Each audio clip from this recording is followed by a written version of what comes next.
السلام علیکم ورحمۃ اللہ وبرکاتہ۔ الحمد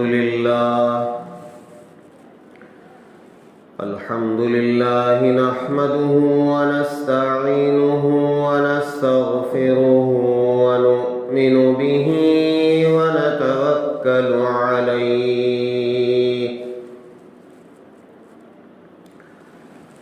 ونعوذ باللہ من شرور انفسنا ومن سیئات اعمالنا ونعوذ باللہ من شرور انفسنا ومن سیئات اعمالنا من يهده الله فلا مضل له ومن يضلله فلا هادي له ونشهد أن لا إله إلا الله وحده لا شريك له ونشهد أن سيدنا ونبينا ومولانا محمدا عبده ورسوله الذي أرسل بالحق بشيرا ونذيرا وداعيا إلى الله بإذنه وسراجا منيرا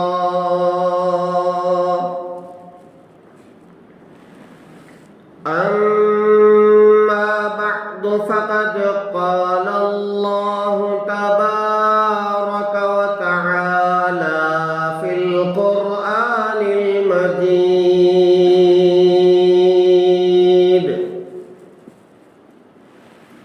أعوذ بالله من الشيطان الرجيم بسم الله الرحمن الرحيم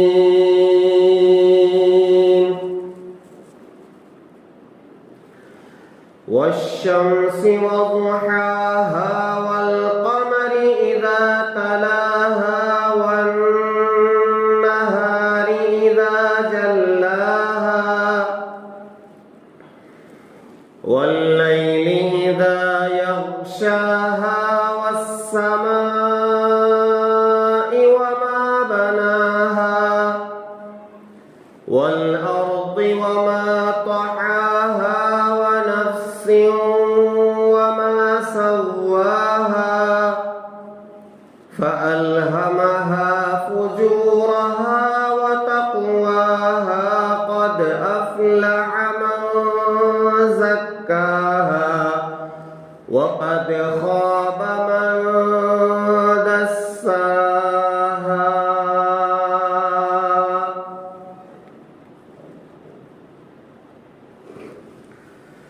آمنت بالله صدق الله العظيم وصدق رسوله النبي الكريم ونحن على ذلك لمن الشاهدين والشاكرين والحمد لله رب العالمين۔ بزرگان محترم، اللہ تبارک و تعالیٰ کا بے انتہا فضل احسان ہے، کرم ہے، فضل ہے، جس ذات وحدہ لا شریک کی توفیق سے ہم سب نے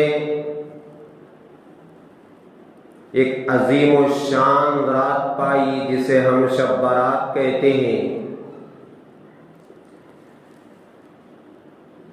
اس رات کے بعد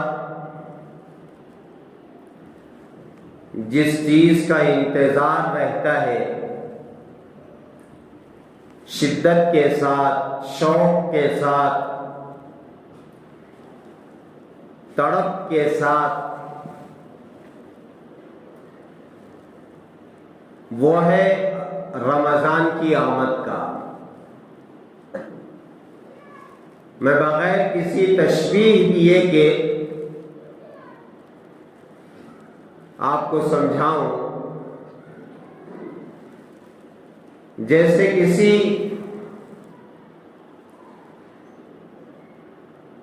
لڑکے اور لڑکی کی منگنی ہو جاتی ہے، اس کے بعد جس چیز کا شدت سے انتظار رہتا ہے دونوں خاندانوں میں اور بننے والے میاں بیوی میں، وہ نکاح کا انتظار رہتا ہے۔ اسی طرح شب برات کے بعد جس چیز کا شدت سے انتظار رہتا ہے، بلکہ ہمارے معاشرے میں الحمدللہ ثم الحمدللہ رمضان کی جو تیاریاں ہیں، گھریلو ہو یا پھر مساجد کی لائن سے ہو، وہ بھی الحمدللہ شب برات کے بعد مکمل کر لی جاتی ہے کہ ہماری مسجد میں کون تراویح سنائے گا، کون تفسیر کرے گا، مدرسے کے اوقات کیا ہوں گے، نماز کے اوقات کیا ہوں گے، یہ ساری تیاریاں گویا شب برات کے بعد مکمل کر لی جاتی ہیں، اور اگر نہیں ہوئی ہے تو اس کی فکر ہوتی ہے کہ رمضان شروع سے پہلے اس کو مکمل کر لیا جائے۔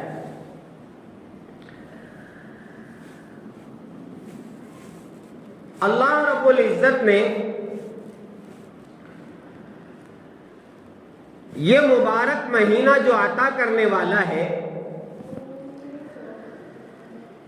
اس کا ایک بہت بڑا مقصد ہے۔ میں اس مقصد کو سمجھانے کے لیے ابھی سے اس چیز کی طرف اشارہ کرنا چاہتا ہوں تاکہ ہم سب اس مقصد میں 100% اللہ کے کرم سے، اللہ کے فضل سے کامیاب ہو جائے۔ ورنہ بہت رمضان آئے، جس کی جتنی عمر ہے اتنے رمضان اس نے پائے ہیں۔ میری عمر اگر 50 سال ہے، چلیے 15 سال بلوغ کے پہلے کے نکال دے تو 35 سال ہم نے رمضان پائے۔ پتہ نہیں کیا پایا، کیا کھویا، کیا کیا، کیا نہیں کیا۔ ایک رمضان جو ابھی ملنے والا ہے، اللہ کرے کہ مل جائے، وَبَلِّغْنَا رمضان، اللہ ہمیں رمضان تک پہنچا دیجئے، یہ ہماری دعائیں ہو رہی ہے، طلب ہے، تڑپ ہے۔ تو اس رمضان کو ہم اس مقصد کے ساتھ گزار دے جس مقصد کے لیے اللہ رب العزت یہ مہینہ عطا کرتے ہیں۔ وہ آیت آپ نے زندگی میں بار بار سنی ہے، یا ایھا الذین آمنوا کتب علیکم الصیام کما کتب علی الذین من قبلکم لعلکم تتقون۔ اے ایمان والو، تم پر روزے فرض کیے گئے ہیں جیسے پچھلی امتوں پر فرض کیے گئے تھے۔ وجہ کیا ہے؟ مقصد کیا ہے؟ مقصد یہ ہے کہ تم متقی بن جاؤ، پرہیزگار بن جاؤ۔ اور متقی بننا کیوں ضروری ہے؟ سب کچھ اللہ کی جو نعمتیں ہیں آخرت کی، وہ سب متقیوں کے لیے۔ متقی بننا ضروری ہے. متقی بنے بغیر آخرت کی کامیابی کا کوئی تصور نہیں ہے. ہاں، یہ جو مکمل قرآن پاک ہے یہ بھی ہدایت ہے ان لوگوں کے لیے جو متقی ہے. ہدی للمتقین، جنت متقیوں کے لیے، اللہ کی رضا متقیوں کے لیے، جنت کی نعمتیں، جنت کی حوریں متقیوں کے لیے. متقی بننا شرط ہے، ضروری ہے. بغیر متقی بنے کے جنت میں جانے کا کوئی تصور نہیں. اس لیے اللہ تعالیٰ بار بار رمضان لاتے ہیں. ایک سال مکمل ہونے پر اللہ رمضان لاتے ہیں. وہ بندے، وہ بندیاں جنہوں نے اپنا سرٹیفکیٹ تقوی کا نہیں لیا ہے اس رمضان میں لے لیں. دنیا میں آپ دیکھیں بہت ساری کمپنیاں، بلکہ بہت سارے مدارس بھی، بلکہ مساجد بھی اس بات کا مطالبہ کرتے ہیں کہ آپ کی ڈگری کون سی ہے، آپ کے پاس کون سا سرٹیفکیٹ ہے. اگر یہ سرٹیفکیٹ ہے تو آپ کو یہ جاب ملے گی، آپ کو امامت ملے گی، آپ کو خطابت ملے گی، آپ مدرس بن سکیں گے، آپ ایچ ایم بن سکیں گے، آپ یہ بن سکیں گے، آپ کو یہ پوسٹ ملے گا. ہے کہ نہیں ہے؟ اگر نہیں ہے، ایسا کبھی نہیں ہوا کہ ہم یہ سرٹیفکیٹ حاصل نہیں کر سکتے.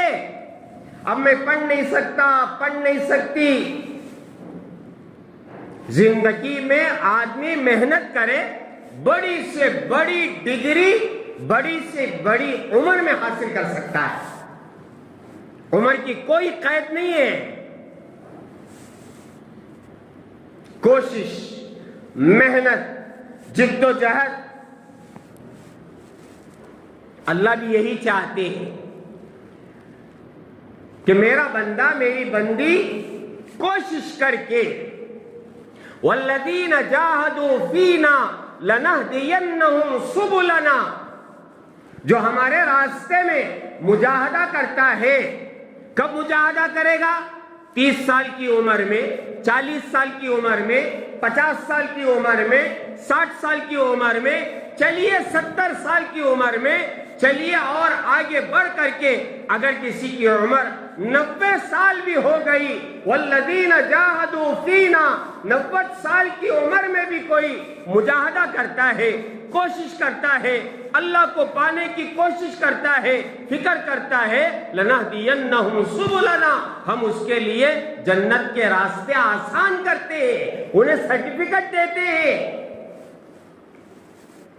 ہمیں حاصل کرنا ہے، اس کے بغیر کوئی چارہ نہیں ہے. میں چاہوں جیسے چاہے زندگی گزار لوں، نہیں ہو سکتا، نہیں ہو سکتا. اللہ بلائے تقوی کی سرٹیفکیٹ دے دے، نہیں ہو سکتا. اس کے لیے مجاہدہ، اس کے لیے کوشش. ہاں، دنیا میں بہت ساری سرٹیفکیٹیں ایسی ہیں، اسناد ایسے ہیں، رشوت دے کر کے لے لیتے ہیں. رشوت دے دو، 50,000 50 لاکھ رشوت دے کر کے حاصل کر لو. ہو رہا ہے. اسی لیے آپ کو ڈاکٹر صحیح نہیں ملیں گے، انجینئر صحیح نہیں ملیں گے، اور خاص طور پر گورنمنٹ کی سیٹوں میں بیٹھے ہوئے. آپ جانتے ہیں، میرے سے زیادہ آپ جانتے ہیں. اس کے لیے ایک بہترین مثال دیتا ہوں. 3 آدمیوں کو سلیکٹ کیا گیا اور تھے ہی 3. 3 آدمیوں کو سلیکٹ کیا گیا اور تھے ہی 3. کیا کرنا ہے؟ یہ سلو سائیکل ریس کرنا ہے. سلو سائیکل، اسپیڈ نہیں. وہ اسپیڈ میں تو موٹر سائیکل ہے اور کار ہے اور پتہ نہیں کیا کیا ہے. سلو سائیکل چلانا ہے. دیکھیں گے کون فرسٹ آئے گا. اس میں سے ایک صاحب نے کہا،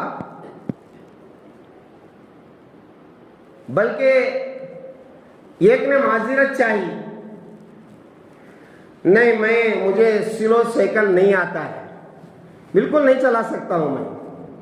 اب ان سے منت و سماجت کی گئی کہ دیکھو 2 ہی ہے، آپ جیتے یا ہارے 3rd نمبر تو آئیں گے ہی. ہے 2، آپ بھی آ جائیں، کچھ بھی ہوگا آپ کو انعام تو ملے گا. پارٹیسپیٹ کا انعام تو ہے ہی، اور ساتھ میں اگر آپ ہار بھی جاتے ہیں تو کم از کم 3rd نمبر تو آپ جیت جائیں گے. اسی طرح زبردستی انہیں لیا گیا، جبکہ ان کو سلو سائیکل چلانا نہیں آتا ہے. اب تینوں شروع کیے تو یہ جو صاحب تھے آخر میں آئے تھے اور جنہیں سلو سائیکل چلانا نہیں آتا ہے، انہوں نے کیا کیا، سیٹی مارتے ہی سیدھے سائیکل چلائی اور جا کر کے وہاں ٹچ کیا اور آگے بڑھ گئے. اور شرط کیا ہے؟ سلو سائیکل چلانا ہے. اب وہ تو وہاں آخر میں پہنچ گئے، وہاں تک پہنچنا ہے، پاؤں نہیں ٹیکنا ہے. اب یہ دونوں آہستہ کرتے کرتے ایک گرا، آہستہ کرتے کرتے دوسرا بھی گر گیا. اب فرسٹ کون آیا؟ آپ ججمنٹ دے سکتے نا، کون فرسٹ آیا؟ جسے سلو سائیکل چلانا آتا ہی نہیں ہے وہ پار کر کے فرسٹ آیا. فرمایا کہ یہی ہو رہا ہے، جسے کچھ نہیں آتا ہے وہ سیٹ پر بیٹھا ہوا ہے. اور کیسے بیٹھا ہوا ہے جناب؟ اسپیڈ جا کر کے پار کر دیا. اسی لیے صحیح ڈاکٹر نہیں ہے آپ کے پاس، انجینئر نہیں ہے، پتہ نہیں کیا کیا ہے. ایسا تقوی میں مل جائے گا آپ کو. زندگی بھر جھوٹ بولتے رہو، چوری کرتے رہو، زنا کرتے رہو، ڈکیتی کرتے رہو، سود کھاتے رہو، جھوٹ بولتے رہو، والدین کی نافرمانی کرتے رہو، روزہ نہ رکھو، قرآن نہ پڑھو، ذکر نہ کرو، تقوی کی کوئی زندگی نہیں ہے، حرام کاری کی زندگی ہے. اور سمجھ رہے اللہ بڑے رحیم ہے، تقوی کی سند دیں گے. لا حول ولا قوت الا باللہ. کیا اللہ کو رشوت دیں گے؟ نعوذ باللہ. اور اللہ سے کہیں گے ذرا دے ڈالو تقوی کی سرٹیفکیٹ. ہمیں کیا بھی کرتے نہیں، روزہ نہیں رکھتے، زکات نہیں دیتے، حج نہیں کرتے، تلاوت نہیں کرتے، اپنی من مرضی کی زندگی کرتے رہیں گے، کوئی ارادہ نہیں ہے بدلنے کا. میرے پیارو یاد رکھو، پھر یاد رکھو، پھر یاد رکھو، اللہ تعالیٰ تقوی کی سند نہیں دیں گے جب تقوی کی سرٹیفکیٹ ہم حاصل نہیں کریں گے. جنت میں جانے کے لیے جس چیز کی ضرورت ہے، ارے معمولی ٹرین میں آپ جائیں اور ٹکٹ نہ ہو اور ٹی ٹی آپ کو پکڑ لے، کیا کرے گا؟ سیدھے اتارے گا، اگلے اسٹیشن میں آپ کو اتار دے تو غنیمت ہے، اتار دے تو غنیمت ہے. فین ڈالے گا اور اس کا بس چلے تو جیل بھیجے گا. یہاں فری میں آپ کو ٹرین نہیں ملتی، فری میں پلین نہیں ملتی. ابھی میں نماز سے پہلے فلائٹ بک کرنے کے لیے دیکھا تو وہ تاریخ میں فلائٹ ہی نہیں ہے. اب کیا کرنا؟ اب میں جا کر کے کھڑ جاؤں کیا؟ نہیں، میں جانا، تمہیں بھیجنا، تمہیں بٹھانا ہوگا؟ نہیں ہوگا۔ دیکھو یہ مثالیں بہت آسان آسان مثالیں اللہ ذہن میں ڈال رہے ہیں۔ اللہ کرے کہ میری بھی سمجھ میں آ جائے، آپ کی سمجھ میں آ جائے کہ اللہ رمضان کیوں دینے جا رہے ہیں۔ نعوذ باللہ ثم نعوذ باللہ، اللہ کو کیا کمی ہو گئی ہے؟ بار بار رمضان دے رہے ہیں، بار بار تراویح میں قرآن سنوا رہے ہیں، بار بار شب برات دے رہے ہیں، بار بار شب قدر دے رہے ہیں۔ کیا اللہ کا کچھ بنے گا؟ نہیں نہیں نہیں، ہمارا بنے گا۔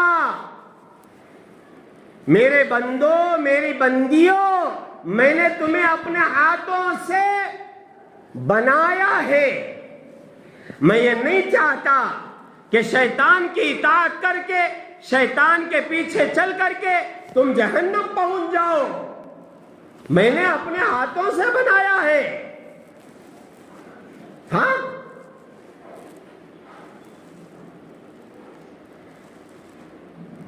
اللہ کی خواہش، اللہ کی تمنا، اللہ کی آرزو۔ اللہ تو یہاں تک فرماتے ہیں میں تمہیں اور تمہارے اوپر ظلم کر کے کیا کروں گا؟ کیا ملے گا مجھے ظلم کر کے، عذاب دے کر کے؟ میں یہ چاہتا ہوں کسی طرح، کسی بہانے تم تقوی کی سرٹیفکیٹ حاصل کر لو۔ ھدی للمتقین لعلکم تتقون، تم متقی بن جاؤ۔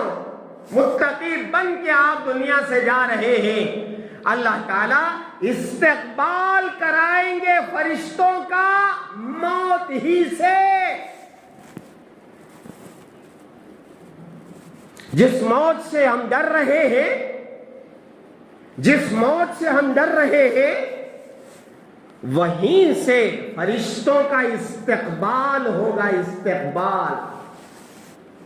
آپ کسی ملک کو جانا چاہتے ہیں یا کسی اور شہر جانا چاہتے ہیں، بیرون ملک ہے، بیرون شہر ہے، اس کے بارے میں آپ کو کچھ بھی معلوم نہیں ہے، لیکن آپ کو بتا دیا جائے آپ کا کام یہ ہے کہ آپ صرف تیار ہو جائیں جانے کے لیے۔ آپ جیسے ہی اپنے گھر سے نکلیں گے، آپ کی گائیڈ کے لیے، آپ کی رہنمائی کے لیے آپ کے ساتھ ایک آدمی رہے گا جو آپ کو گھر سے لے کر کے ایئرپورٹ جائے گا، وہاں چھوڑے گا، آپ کی فلائٹ کو بتائے گا یہ ہے، اور پھر یہاں سے جب آپ وہاں پہنچیں گے آپ کے لیے لاڈجنگ، بورڈنگ سب انتظام ہے۔ آپ گھبرائیں گے؟ 4 آدمیوں سے کہیں گے جناب میں سفر میں جا رہا ہوں اور پورا انتظام ہو گیا ہے، میں اس ہوٹل میں ٹھہروں گا، اس کار میں پھروں گا، یہاں جاؤں گا، یہاں جاؤں گا، یہاں جاؤں گا، اور واپسی اتنے تاریخ میں ہے۔ ذرا برابر گھبراہٹ نہیں ہوتی۔ آپ کسی بھی ملک چلے جائیں، اب دنیا سے آخرت میں جانا ہے اور فرشتے ہمارا استقبال کر رہے ہیں۔ کیا کہیں گے فرشتے؟ خوف نہ کرو، غم نہ کرو۔ ہاں، خوف نہ کرو، غم نہ کرو، یہ 2 الگ الگ چیزیں ہیں۔ خوف نہیں، غم نہیں۔ سامنے کیا ہونے والا ہے، قبر ہے، قبر میں کیا ہوگا، فرشتے آئیں گے، پتہ نہیں میری قبر کیا بنے گی، یہ خوف ہے۔ اور پھر پیچھے ہم اپنی بیوی کو چھوڑ کے جا رہے ہیں، بچوں کو چھوڑ کے جا رہے ہیں، خاندان کو چھوڑ کے جا رہے ہیں، پتہ نہیں ان کا کیا ہوگا۔ ان الذين قالوا ربنا الله ثم استقاموا تتنزل عليهم الملائكة الا تخافوا ولا تحزنوا وابشروا بالجنة التي كنتم توعدون۔ کیا صاف صاف ہے قرآن میں. استقامت کے ساتھ تقوی والی زندگی گزارتے ہوئے جب تقوی کا سرٹیفکیٹ آپ کو مل جائے گا، جس وقت آخرت کو جانے کا وقت آئے گا، اسی وقت سے فرشتے آپ کے ساتھ ہو جائیں گے، آپ کے ساتھ. بلکہ یہاں تک ہے متقی لوگوں کے موت کے وقت ایک فرشتہ بلکہ حضرت اسرائیل خود آ کر کے اس سے کہیں گے کہ دیکھو ابھی آپ کی موت آنے والی ہے، جلدی سے آپ کلمہ پڑھ لیں. شیطان آتا ہے بہکاتا ہے تو فرشتے اسے بھگائیں گے اور کلمہ یاد دلائیں گے، کلمہ یاد دلائیں گے. ابھی حضرت پیر ذوالفقار احمد نقشبندی رحمت اللہ علیہ کا قریب میں انتقال ہوا تو ان کے بچے نے مولانا سیف اللہ نقشبندی دامر برکاتہم نے، حضرت کے جو بیٹے ہیں، انہوں نے کہا کہ جو آخری وقت تھا حضرت کا ایسے گزرا کہ حضرت نے سب کی خیر خیریت پوچھی، ایک دم ایسے جیسے صحت مند ہے، اور کہا یہ جتنے لوگ آئے ہوئے ہیں ہماری خانقاہ کو ان سے دعا کی درخواست کرنا، اور جتنے خاندان والے ہیں ان سب کو میرا سلام کہنا، اور سب سے میرے لیے دعا کی درخواست کرنا. اتنا کہہ کر کے آپ سیدھی کروٹ لے کر لا الہ الا اللہ محمد الرسول اللہ، لا الہ الا اللہ محمد الرسول اللہ، بس حضرت کا انتخاب. کیا ہم نہیں چاہتے ایسا مرنا؟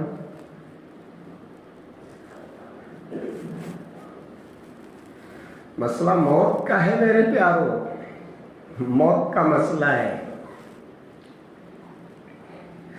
اگر ہم تقوی کی سرٹیفکیٹ حاصل کر کے رکھیں،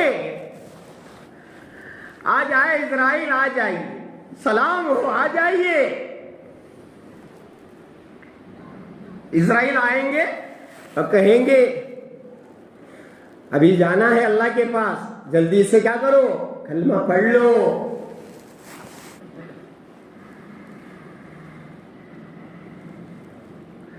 رمضان آ رہا ہے،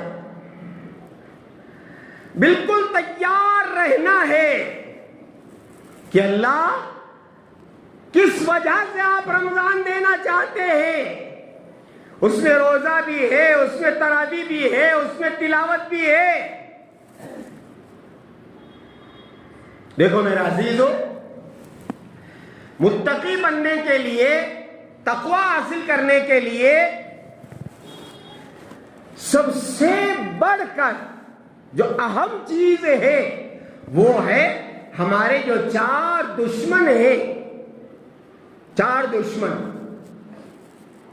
ہم سب کے، میرے بھی آپ کے بھی، سب کے 4 دشمن ہیں. اور یہ ایسے خطرناک دشمن ہیں جو ہمیں اللہ سے ملنے نہیں دیتے اور تقوی کا سرٹیفکیٹ حاصل کرنے نہیں دیتے.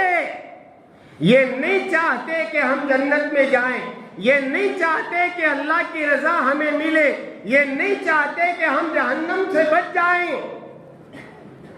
4 بڑے دشمن کون کون ہیں؟ علماء نے فرمایا کہ دشمن میں جو 4 حرف ہیں وہی ہمارے دشمن ہیں. دشمن میں کیا کیا ہے؟ دال ہے، شین ہے، میم ہے، نون ہے.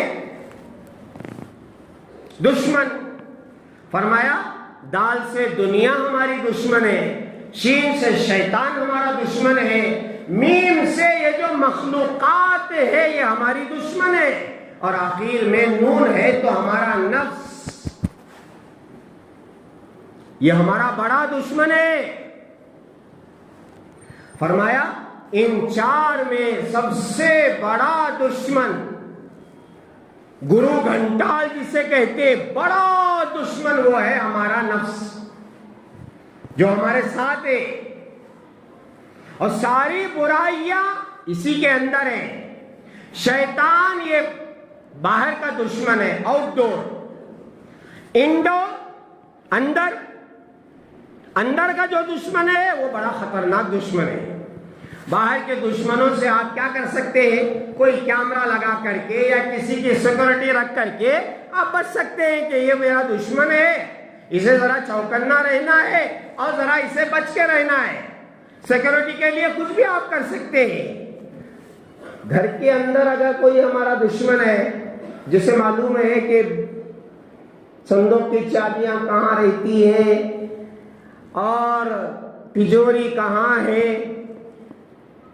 مال کہاں چھپا رہتا ہے، گھر میں ہے، وہ گھر میں. اب اس کی حفاظت کے لیے کیا کریں گے آپ؟ ہے نہیں. وہ دشمن چھوٹا دشمن ہے جو باہر کا ہے. جو اندر پہنچ جائے دشمن اور اندر ہی ہو. میرے بہن کے گھر میں ایک کام والی آتی تھی. گھر سے پیسے چوری ہو رہے ہیں، کبھی 500 غائب، کبھی 1000 غائب، کبھی 500 غائب، کبھی 1000 غائب. میرے بہنوی گن کے رکھتے ہیں. آپ مجھے فون کرتے ہیں کہ عبید اللہ گھر سے پیسے چوری ہو رہے ہیں، پتہ نہیں کیا ہو رہے ہیں. وہ ساتھی جن نہ کو بیٹھ گئے کی بہرحال ایک دن کیا ہوا، میری جو بھانجی ہے اس نے بیٹھ کر کے وہ کیا کرتے ہیں، اسے پورا پری پلان، دونوں بھائی بہن مل کر کے کمرے کے اندر ایسی جگہ موبائل رکھیں گے جہاں یہ جو ہماری تجوری ہے وہ ریکارڈ ہوتی رہے. رات میں بیٹھ کر کے پورا ہوم ورک کیے ویڈیو کا. یہ آ کر کے آہستہ سے کھولنا، پھر اس کے بعد میں ہینا کو اٹھانا، پھر اس کے بعد میں اس طرح معلوم ہی نہیں ہونا کہ کہاں کیمرہ رکھا ہوا ہے. Plan success. صبح میں کام والی آنے سے پہلے فون وہاں پہنچ گیا اور ریکارڈنگ چل گئی. پتہ ہے کہاں غائب ہو رہے؟ کوئی سا بڑا جن بھی نہیں. جو گھر میں کام والی آتی تھی وہ جھاڑ کر کے تجوری کھول کر کے اس میں سے پیسے اٹھا کر کے یہ اندر کا چور. باہر کا چور ہے معلوم ہے، یہ جو اندر پہنچ چکا ہے. نفس شیطان علماء نے فرماتے ہیں یہ باہر کا لاہور پڑو بھاگ جائے گا. بلکہ میں آپ کو ایک زبردست وظیفہ دے دیتا ہوں. حضرت عمر رضی اللہ تعالیٰ عنہ شیطان کو مضبوطی کے ساتھ پکڑ لیے. عمر ہے، اسی لیے جس راستے میں عمر جاتے تھے شیطان پتلی گلی، ایک مرتبہ پکڑ لیتے ہیں اور پکڑ کر کے کان مدوڑ دیتے ہیں، ہاتھ کتر دیتے ہیں. اب وہ کہتا ہے کہ مجھے چھوڑ دو، میں میرے سے بچنے کا وظیفہ تم کو بتا دیتا ہوں. اچھا ٹھیک ہے، چھوڑ دیے. شیطان بتائے گا کیا؟ شیطان تو شیطان ہے، نہیں بتاتا، بول دیا. اب عمر رضی اللہ تعالیٰ عنہ سے چھٹ کے جائے گا، پھر پکڑ لیا عمر، کان پھرا دیا اور ہاتھ کتر دیا. کہا کہ نہیں بتاتے، چھوڑ ڈال. اور ایک بار چھوڑ دیے. شیطان ہے، مکاری، شیطانیت. کہا کہ نہیں بتاؤں گا. اچھا نہیں بتائے گا. پھر تیسری مرتبہ پکڑ کے کان مدوڑ کر ہاتھ یہ ہے کتابوں میں، ہاتھ کتر دیا. کہا کہ نہیں اب بتاتا ہوں. اچھا ٹھیک ہے. یہ دیکھو بھروسہ بھی کیسے کر رہے ہیں شیطان کے اوپر. تو تیسری مرتبہ جب شیطان کو چھوڑ دیا گیا، سنو غور سے، شیطان آ گئے، جن آ گئے، ناچ لے کوئی ہو، شیطان نے کہا اگر کوئی شخص سورہ بقرہ کی وہ آیت جسے آیت الکرسی کہتے ہیں پڑھ لیتا ہے تو میں ایسا بھاگتا ہوں آنکھوں سے اوجھل ہو جاتا. کسے کسے آیت الکرسی یاد ہے؟ ہاتھ اٹھاؤ دیکھیں گے. آیت الکرسی آسان ہے کیا؟ بھی مشکل نہیں. چھوڑو. اب یہ پڑھنا کیا مشکل ہے بولو؟ اب میں تم نے سب کو وظیفہ دے ڈالی ہوں. لو 1000 روپے. اب مسجد کا چندہ نہیں، آج مجھے 1000 روپے دے کو جانا. لوگوں کا یہ کیا ہے مطلب مزاج ہے، پیسے دیے تو وظیفہ عمل ہوتا ہے، سو لگتا ہے سو کو بول کو الگ نہیں، فری میں. آیت الکرسی پڑھو، سوتے وقت پڑھو، گھر میں پڑھو. بلکہ فرمایا جس دروازے پر بسم اللہ کہہ کر کے آیت الکرسی پڑھ کر کے اس پر پھونک مار دیا جاتا ہے، اس کی حفاظت کے لیے اللہ تعالیٰ فرشتے رکھتے ہیں. بڑی سے بڑی تجوری آپ بنائیں، پیسے رکھے، زیور رکھے، آیت الکرسی پڑھ کر کے بند کریں بسم اللہ کہہ کر کے، کوئی مائی کا لال اس پر ہاتھ نہیں لگا سکتا. ہاں یقین اصل ہے. تو شیطان سے حفاظت بہت آسان. ان کید الشیطان کان ضعیفا، قرآن میں شیطان کا جو مکر ہے وہ کمزور ہے. وہ آیت الکرسی سے بھاگ جاتا ہے، اذان ہوتی ہے تو ایسا بھاگتا ہے، حدیث میں ہے کہ ہوا خارج ہو جاتی ہے، ایسے بھاگتا ہے. ہماری زبان میں پاتلے کو بھاگ جاتا ہے، سمجھ رہے؟ لیکن جو اندر کا ہے، اندر نفس، دیکھو اسے سدھارنا ضروری ہے. یہ بہت بڑا دشمن ہے ہمارا، بہت بڑا دشمن ہے. اسی کی اصلاح کے لیے یہ روزے آ رہے ہیں، رمضان آ رہا ہے. یہ نفس ہمارا کتنا بڑا دشمن ہے، انشاءاللہ زندگی باقی رہی تو بات عرض کروں گا. پھر اس کے ساتھ روزوں کے فضائل ہے، تراویح ہے اور ساری چیزیں ہیں، اور وہ سب کچھ اس نفس کی تربیت کے لیے ہے، نفس کے تزکیے کے لیے. اللہ تعالیٰ سے دعا فرمائے اللہ تبارک و تعالیٰ ہم میں سے ہر ایک کو رمضان نصیب فرمائے، رمضان میں روزے نصیب فرمائے، رمضان میں تراویح نصیب فرمائے، اور کثرت کے ساتھ قرآن کی تلاوت کی توفیق عطا فرمائے، اور اللہ تعالیٰ کو راضی کر کے تقوی والی زندگی گزار کر کے تقوی کا سرٹیفکیٹ حاصل کرنے کی ہمیں توفیق عطا فرمائے.